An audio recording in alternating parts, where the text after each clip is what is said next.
와서 보시니 나사로가 무덤에 있는지 이미 나으리라. 베다니는 예루살렘에서 가깝기 한 오리쯤 되매 많은 유대인들이 마르다와 마리아에게 그 오라비의 일로 위문하러 왔더니 마르다는 예수께서 오신다는 말을 듣고 곧 나가 맞이하되 마리아는 집에 앉았더라.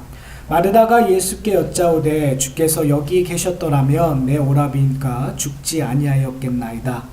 그러나 나는 이제라도 주께서 무엇이든지 하나님께 구하시는 것을 하나님이 주실 줄 아오니이다. 예수께서 이르시되 내 오라비가 다시 살아나리라. 마르다가 이르되 마지막 날 부활 때에는 다시 살아나는 줄 내가 아나이다.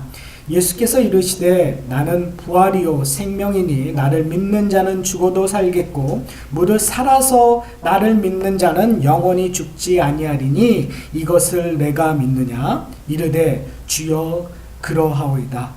주는 그리스도이시요 세상에 오시는 하나님의 아들이신 줄 내가 믿나이다. 이 말을 하고 돌아가서 가만히 그 자매 마리아를 불러 말하되 선생님이 오셔서 너를 부르신다 하니 마리아가 이 말을 듣고 급히 일어나 예수께 나아가매 예수는 아직 마을로 들어오지 아니하시고 마르다가 맞이했던 곳에 그대로 계시더라. 마리아와 함께 집에 있어 위로하던 유대인들은 그가 급히 일어나 나가는 것을 보고 곡하러 무덤에 가는 줄 생각하고 따라가더니 마리아가 예수 계신 곳에 가서 배웠고 그 발 앞에 엎드려 이르되 주께서 여기 계셨더라면 내 오라비가 죽지 아니하였겠나이다 하더라. 저희가 요한복음 11장을 살펴보게 되는데요. 아마 두 번에 걸쳐서 설교를 할 것 같습니다.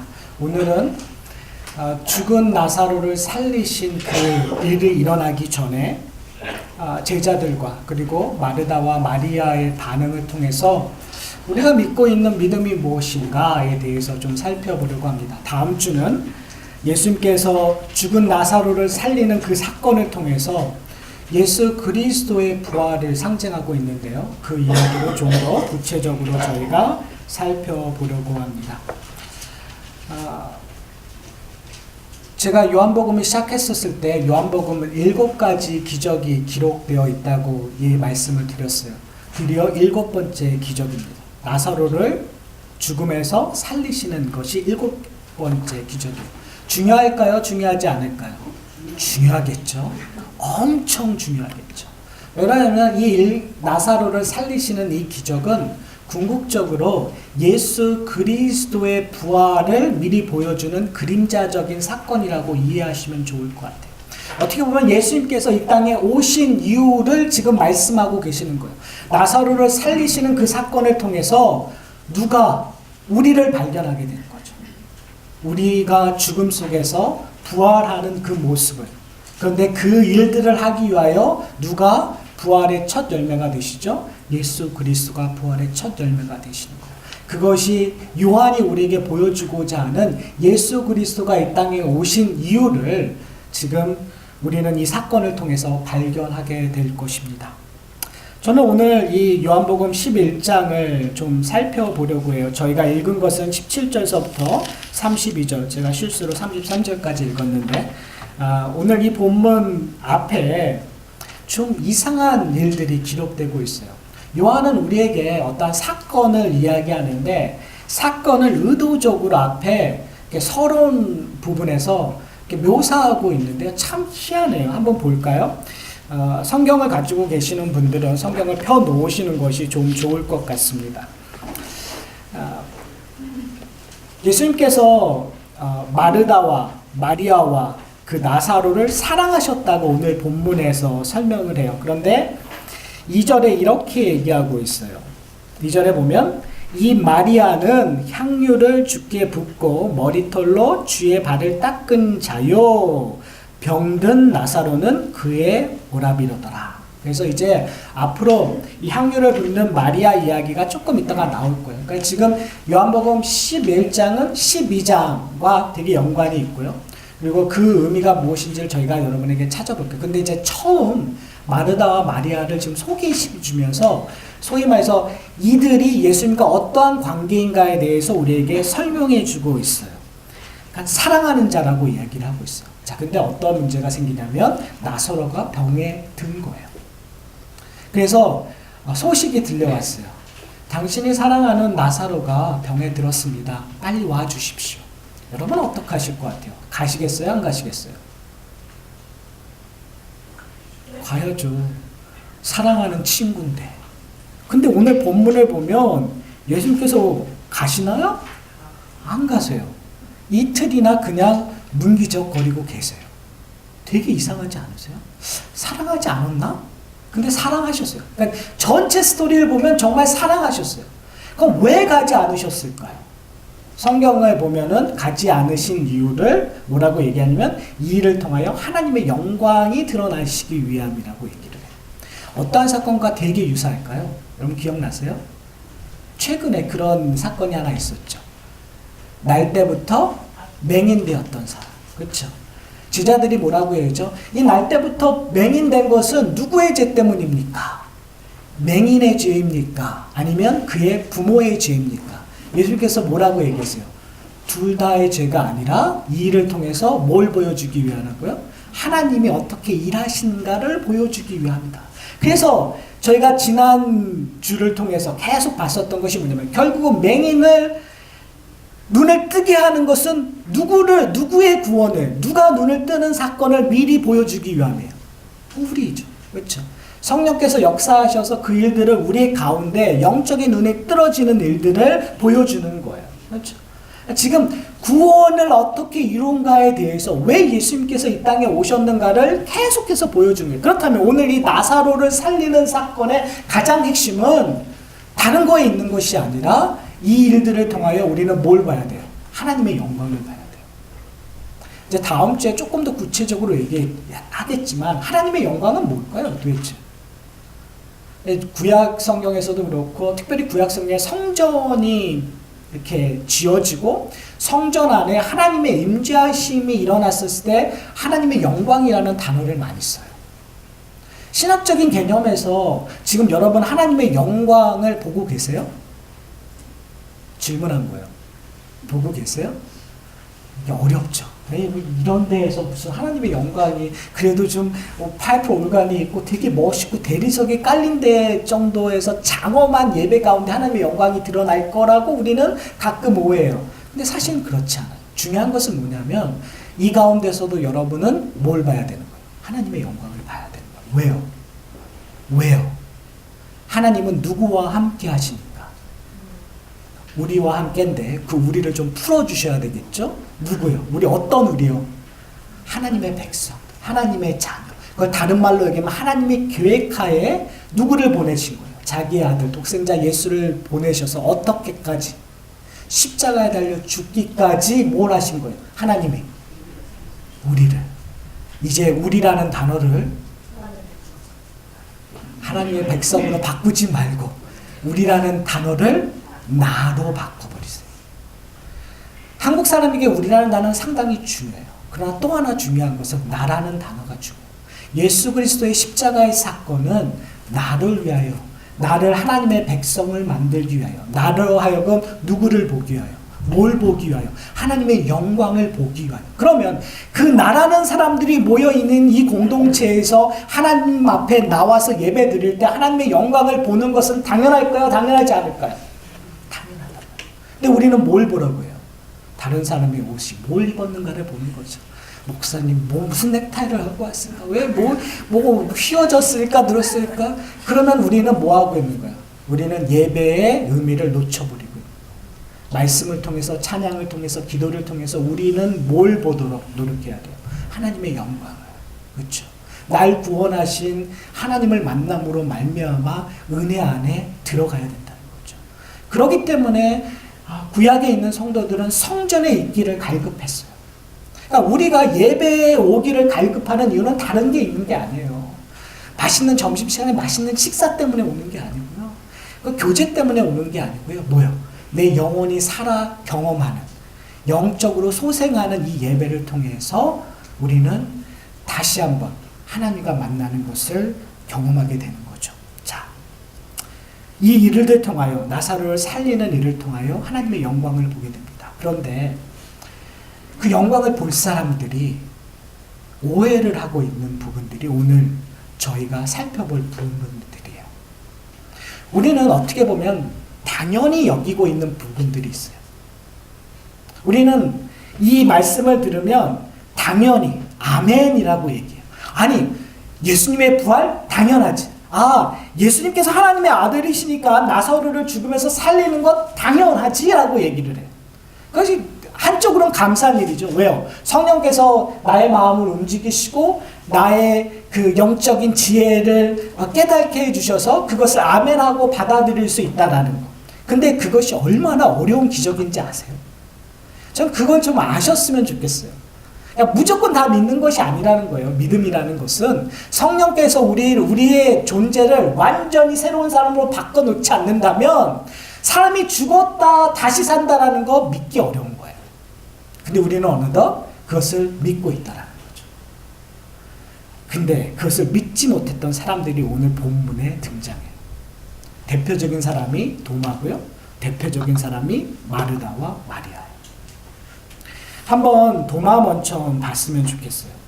아마 제자들은 되게 이상했을 거예요. 예수님께서 지금 그 나사로는 죽을 병에 걸린 것이 아니니까 괜찮다라고 얘기를 하는 거예요. 그리고 이것이 하나님의 영광을 받게 할 것이다. 그런데 갑자기 또 예수님께서 마음을 변하세요. 예수님 이렇게 성경을 보면은 마음이 좀 바뀔 때가 좀 있어요. 성전에 올라가시지 않겠다고 해놓고서 중간에 올라가시고, 그러면 그것이 마음이 변한 것이 아니라 뭐라고 얘기했죠? 거기에는 다 이유가 있었다. 사람이 원하는 것을 행하시려는 것이 아니라 누가 원하시는 걸 행하기 위해서 올라가신 거예요. 예수님이 원하시는 걸 행하기 위해서 가셨다는 거 저희가 살펴봤어요. 지금도 뭐 하시는 거예요? 이제 마음을 변하신 것이 아니라 지금 유대로 가겠다라는 것은 드디어 뭐가 됐다는 거예요? 때가 됐다는 거죠. 이제 시간이 되어서 올라갈 때가 되었다라는 거예요. 근데 제자들이 반대를 해요. 왜 그럴까요? 가시면 죽습니다. 왜요? 유대인들이 예수를 돌로 쳐서 죽이려고 했다라는 걸 알고 있었어요. 지금 사실은 예수님께서 예루살렘 유다 쪽, 이제 베단이라는 것이 예루살렘에서 한 2마일 정도밖에 안 되는 곳이니까 되게 가까운 곳이죠. 그곳에서 사역을 하시다가 좀 어려우시면 자기 고향으로 오세요. 근데 지금 자기 고향에 와 계시는 가운데 지금 소식을 듣고 조금 기다렸다가 가시겠다라는 얘기예요. 그러니까 제자들이 말하는 거예요. 가면 또 힘듭니다. 그냥 여기 계십시오. 예수님께서 가시겠다고 하면서 참 희한한 말을 하세요. 9절서부터 10절을 보면 이렇게 얘기해요. 낮에 12시간이 아니냐. 사람이 낮에 다니면 이 세상의 빛을 봄으로 실족하지 아니하고 밤에 다니면 빛이 그 사람 안에 없는 거로 실족하느니라. 실족하느냐 실족하지 않느냐, 넘어지느냐 넘어지지 않느냐, 이런 단순한 의미는 아니겠죠. 그렇죠? 지금 중요한 포인트는 낮과 밤을 나누고 있는 거예요. 예수님께서 지금 이게 되게 황당한 질문이에요. 제자들이 가면 죽습니다라고 얘기하는데 예수님께서는 낮과 밤에 얘기를 하는 거예요. 그 말은 뭐냐면 가도 아직은 죽지 않는다라는 거예요. 죽지 않는 이유는 지금 낮이기 때문이겠죠. 그렇죠? 밤. 그러면 지금 왜 예수님께서 지금 낮이냐고 얘기하는 거예요. 예수님께서 저희가 7가지 기적에 7가지 I am이라는 것이 있다고 얘기했잖아요. 나는 누구누구다. 그렇죠? 그때 예수님께서 나는 뭐뭐라고 하신 적이 있어요. 낯을 상징하고 있는 나는 세상의 빛이다.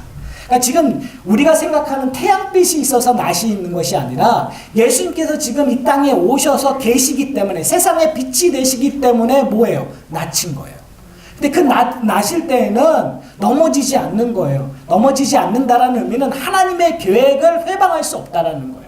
하나님의 계획이 이루어져야 된다는 거예요. 그러니까 내가 거기 가도 뭐가 되는 거예요? 죽지 않는다라는 거예요. 하나님의 계획이 회방되지 않기 때문에 내가 가서 하나님이 원하시는 일, 하나님의 영광이 일어나는 일들을 하시겠다고 지금 얘기하시는 거예요.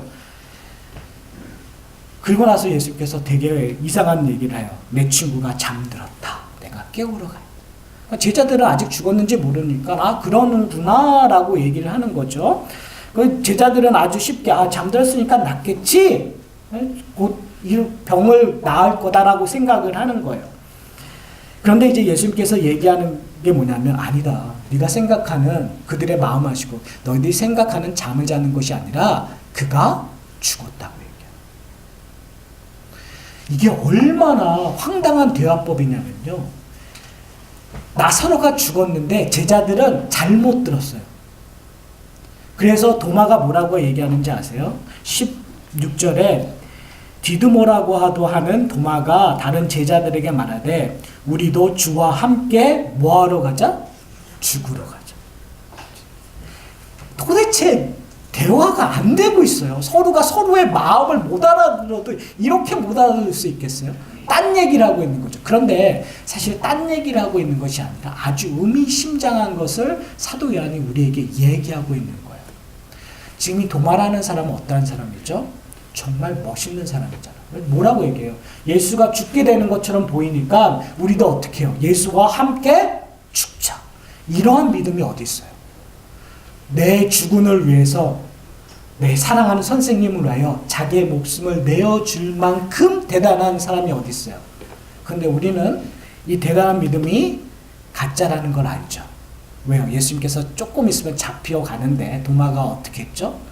도마를 비롯한 제자들은 다 도망갔어요. 그리고 이 도마가 우리가 알다시피 믿음이 없는 것처럼 이해하는 하나의 사건이 일어나죠. 제자들이 예수님을 봤다고 하니까 본인 뭐라고 얘기해요? 내가 보고 만지지 않으면 결단코 믿지 않겠다고 얘기하잖아요. 예수님께서 나타나셔서 손을 내밀자 그제서야 도마가 믿은 거예요. 여러분 지금 우리가 좀 살펴봐야 될 것이 있어요. 우리의 믿음을 우리는 나의 신념에 근거할 때가 참 많아요. 내가 예수 그리스도를 위하여 내 일평생을 다 헌신하겠습니다. 제가 하나님을 위해서 저의 모든 것을 들여서 열심히 노력하겠습니다라고 고백하는 것을 대단한 믿음이라고 오해할 때가 많아요. 그런데 성경은 그 믿음에 근거하여 우리를 구원하고 있지 않다는 거예요.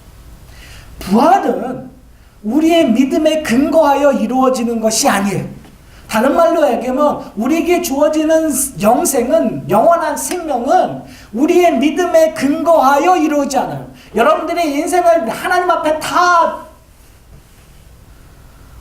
세상적인 말로 얘기해서 투자해서 내가 거기다가 모든 것을 베딩을 거기다가 집어넣으면 하나님께서 기쁘게 여기셔서 우리에게 구원을 베푸시는 것이 아니라는 사실이에요. 도마는 실패했어요. 도마는 이해를 못했어요. 그런데 나중에 심지어 이게 서글픈 일이 뭔지 아세요? 예수님께서 죽었던 시체가 썩는 냄새가 나는 나사로가 돌문을 열고 걸어 나오는 것을 봤는데도 도마는 어떻게 했어요? 도망갔어요. 도마는 예수님의 부활을 믿지 못했어요. 여러분, 우리의 믿음은요, 신뢰할 만한 것들이 못해요. 다른 말로 얘기하면, 여러분의 믿음이 연약하고 약한 것 때문에 힘들어 하세요? 걱정하지 마세요. 여러분이 아무리 믿음이 약하고, 그리고 내가 내 안에 정말 그 의심이 들어도 하나님께서 여러분들을 구원하시고 여러분들과 함께 하시기 원한다면 어떻게 해요? 그 믿음 속에서 뭐가 나는 거예요? 여러분, 예수님께서 비유 쓰시잖아요. 겨자만한 믿음이 작을까요? 클까요? 제가 다시 한번 질문 드릴까요? 겨자씨 보셨어요? 안 보셨어요? 겨자씨의 믿음은 작아요. 중요한 것은 작느냐 크느냐의 믿음이 아니라 누구의 믿음을 갖고 있느냐예요. 그러니까 우리도 도마 같을 수 있어요. 어떨 때는 정말 내 모든 것을 다 바칠 만한 그런 믿음을 고백할 때도 있어요. 그러나 어떨 때는 도저히 믿을 수 없을 나약함이 드러날 때도 있어요. 근데 중요한 것은 나에게 있지 않다는 거예요. 그것이 오늘 두 번째 두 여인의 모습에서 동일하게 나타나요. 여러분, 마르다와 마리아, 이제 마르다는 되게 성격이 거침이 없었던 것 같아요. 예수님께서 오셨다는 이야기를 듣고 누가 먼저 뛰어나와요? 마르다가 뛰어나와요. 그래서 너무너무 기쁘게 예수님을, 근데 이 여인 둘 다 똑같은 말을 반복하는데 그게 무슨 말인지 아세요?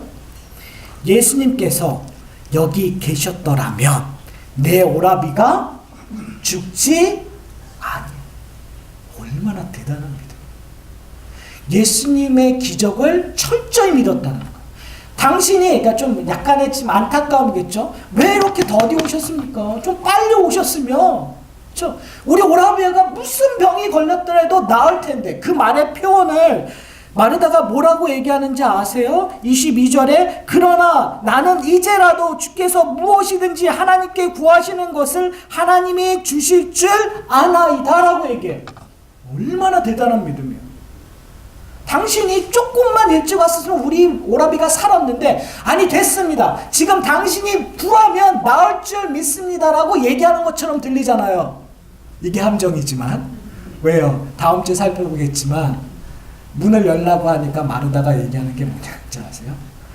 썩고 있습니다. 냄새가 나고 있습니까? 그거 해서 뭐합니까? 라고 얘기해요. 얼마나 말도 안 되는 상황이에요. 무슨 말인지 아세요? 내 머릿속의 지혜와 지식과 내가 마음속에 있는 것과 분리된 거예요. 머릿속에 있는 성경의 지식과 교리와 성경의 이야기와 내 행동과 괴리감을 느껴져요. 그렇죠? 이게 우리의 현대를 살아가는 성도들의 문제죠. 잘 알아요, 성경에 대해서. 제일 잘 아는 사람이 누굴까요? 그리고 그걸 제일 잘 못하는 사람이 누굴까요? 소리 내서 얘기하지 마세요. 얘기 안 하셔도 돼요. 그냥 지극히 쳐다만 보세요. 우리가 그런 삶을 살아간단 말이에요. 그렇죠? 아는 듯이 다 얘기하고 뭔가 다 하는 듯이 얘기하고 있지만 사실 하나님께서, 예수님께서 문을 열라고 했을 때 두려운 거예요. 못 여는 거죠. 왜요? 그런 일은 도저히 일어날 수 없다고 생각하니까. 그럼 믿음과 다른 상황의 것이라고 생각하니까. 남에게는 충분히 그럴 수도 있어. 아주 관대하게 얘기죠. 저 사람에게는 그렇게 할 수 있어. 그런데 그 이슈가 나한테 오면 에이 설마 그런 일은 나한테 안 일어나 라고 얘기하고 있는 우리의 모습을 보게 되는 거예요. 오늘 본문은 사실은 11장의 가장 핵심의 그 문장이 나타나요. 그것은 뭐냐면 이렇게 얘기해요. 예수님께서 마르다가 얘기하는 게 뭐냐면 예수께서 이렇게 얘기해요. 내 오라비가 다시 살 거다. 그렇죠? 우리는 다 알죠. 어떤 의미인지. 그런데 마르다는 뭐라고 얘기하는지 아세요? 거기에 대한 생각이 없어요. 그러니까 마르다가 얘기하는 것이 내 오라비가 마지막 날 부활할 때에는 살 것입니다 라고 얘기를 해요. 그러니까 지금 뭐 사두개인들을 제외한 유대인들은 마지막 때에 부활할 거라고 믿었어요. 그러니까 마지막 날 종말이 오면 모든 사람이 부활할 거다라는 생각을 했어요. 그러니까 모든 사람이라는 것은 이스라엘 백성들이에요. 선택받은 사람들, 하나님의 백성들은 부활할 것이다. 그때 부활할 것을 내가 믿습니다 라고 얘기해요. 그러자 예수님께서 완전히 오늘 이 11장의 가장 중요한 말로 목을 탁 박으시는데 못 알아들어요. 이렇게 얘기해요. 나는 부활이요 생명이니 나를 믿는 자는 죽어도 살겠고 무릇 살아서 나를 믿는 자는 영원히 죽지 아니하리니 이것을 내가 믿느냐. 마르다가 뭐라고 얘기했을까요? 주여 그러하오이다. 내가 믿습니다라고 얘기해요. 여러분은 어떠세요? 예수님께서 부활이요 생명이니 예수님을 믿는 자는 죽어도 살고 무릇 살아서 믿는 자는 영원히 죽지 않는다는 걸 여러분 믿으세요? 여러분은 죽지 않고 믿었으니까 여러분 영원히 산다는 것을 믿으세요? 아멘이죠. 그렇죠? 이 세팅에서는 아멘 안 할 이유가 없죠. 그렇죠? 당연히 해야죠. 근데 마르다가 경험했던 것처럼 우리의 인생 속에서 돌문을 열라고 하실 때가 있어요. 그때 우리의 앤서를 들어보시면 알아요. 여러분, 우리의 인생 속에서 돌문, 사실은 이제 제가 다음 주에 나사로의 죽어 나오는 부분들 살펴볼 거니까 그때 하기로 하고요. 우리에게 돌문이 뭘까요, 도대체? 우리는 아멘이라고 할 수 있어요. 이게 얼마나 멋있는 스테이트먼트예요. 얼마나 멋있는 이야기예요. 거기에 우리는 아멘이라고 화답할 수 있어요. 자, 그런데 우리에게 돌문을 열라고 했었을 때는 우리의 재산일 수 있어요. 우리에게 돌문이라고 얘기했을 때 우리의 건강일 수 있어요. 우리에게 돌문이라고 얘기하는 건 이 땅에서 소유하고 있는 것들이에요. 이 땅에서 행복이라고 생각하는 것들이에요. 근데 예수님께서 이러는 거예요. 야, 그 소유하고 있는 것 다 템포러리한 거라는 거예요. 있다가 없어지는 거예요. 땅의 것들은 썩어 없어지는 거예요. 근데 하나님께서 얘기하는 건 뭐냐면, 야, 썩어 없어지는 거, 근데 내가 뭘 주겠다고요? 썩어서 썩지 않는 것들을 준다는 거예요. 영원한 걸 주는 거예요. 자, 그걸 보기 위해서 어떻게 하는 거예요? 돌문을 열어. 근데 우리는 뭐라고 얘기하는 거예요? 아니, 그거 어떻게 열어요? 이게 단데. 내가 갖고 있는 거 단데, 다른 사람보다 조금 줘놓고서, 그렇죠? 아니, 뭐만큼 줘놓고서 왜 또 달라고 그래요? 이것만 해도 좀 지키게 해주세요. 라고 얘기하는 거죠. 왜요? 어느덧 우리의 인생 속에서 그게 다인 거예요. 부활을 아멘이라고 얘기하고 영원한 것이 더 좋다고 아멘이라고 얘기하고 있지만 지금 내가 지고 있는 것들이 전부이고 이것이 힘이라고 생각하는 거죠. 그러니까 뭐 하는 거예요? 못 여는 거죠. 열 수 없는 거죠. 사랑하는 성도 여러분, 마리아도 똑같은 얘기를 해요. 예수님이 조금만 일찍 오셨더라면 내 어라비는 죽지 않았을 것입니다. 여러분, 우린 그런 믿음을 갖고 있지 않나요? 예수님께서 조금만 도와주셨더라면 내 자식이 잘 됐을 텐데요. 예수님께서 조금만 인심을 써주셨다면 내가 지금 이러고 안 샀을 텐데요. 승승가도를 달리고 있었을 텐데요. 그렇게 우리는 하소연하고 있지 않나요? 그러면서 그것을 좋은 믿음이라고 포장하고 있지 않나요? 저는 이 시간 우리의 모습을 하나님 앞에 좀 다 내놔주셨으면 좋겠어요. 우리는 믿음이라는 걸 확신, 신념이라고 얘기하면 세상의 것을, 신념과 확신을 하늘의 것으로 오해하고 하늘의 것으로 포장할 때가 많아요. 그러면요, 우리는 결단코 문을 열는, 말은 다 하고 있는데, 말은 너무 멋있게 하죠. 누구처럼. 너무 대단한 것처럼 하죠. 그러나 사실 하나도 못하고 있을 때가 있어요. 그러나 실망하지 마세요. 왜요? 아까 제가 설교를 시작했을 때 뭐라고 시작했죠? 우리의 믿음이 많거나 내가 모든 걸 내놓느냐의 문제가 아니라고 얘기했죠.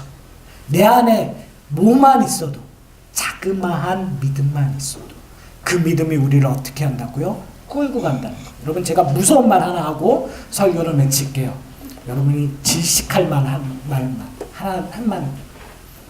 여러분, 여러분이 하나님의 백성이라면 아무리 여러분이 발버둥 쳐도 여러분의 것들을 내놓을 수밖에 없어요.